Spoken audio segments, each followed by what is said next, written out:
বৌমা, এখনো তোমার হলো না? মা, কিন্তু আমি তো এই পুরো তরকারিটা ফেলে দিয়েছি। কেন?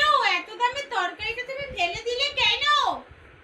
আসলে মা, ওই জায়গাটায় না তরকারিটা যখন আমি করছিলাম একটু হাতটা ধুতে গিয়ে দেখি ওখানটায় দুটো দুটো এরকম বড় বড় বড় বড় বড় বড় পিঁপড়ে পড়ে গেছে, তার জন্য তো ফেলে দিলাম। হ্যাঁ, তার জন্য তুমি এতগুলো তরকারি ফেলে দিলে? একটু চামচ করে নিয়ে একটু ফেলে দিলেই তো হয়ে যেত। তুমি এটা কেন করলে বৌমা? নিজের মাথা দিয়ে কোনো বুদ্ধি কিছু বার করো না, তোমার নিজের মাথায় তো কিচ্ছু তোমার নেই। ঠিক আছে মা। বৌমা, কাঁচা কলার কোপ্তাটা খুব ভালো করেছো, কিন্তু খাওয়ার পর থেকে আমার শরীরটা না একটু খারাপ খারাপ লাগছে। কেমন ঘুরছে বাবা গো।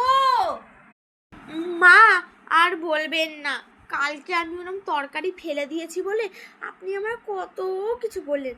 তার জেগে বাবা ওই ডিটারজেন্ট পাউডারটা আছে না, ওটা কেটে কিছুটা ব্যবহার করে কিছুটা ওরা থাকের ওপরে রেখে দিয়েছিল। আমি নুনটা বের করতে গিয়ে ওই ডিটারজেন্ট পাউডারটা পুরো কোফতার সাথে মিশে গেছে। আপনি ফেলতে বারণ করছেন বলে ওই হাতা দিয়ে একটু ফেলেছি, কিন্তু কিছুটা ছিল।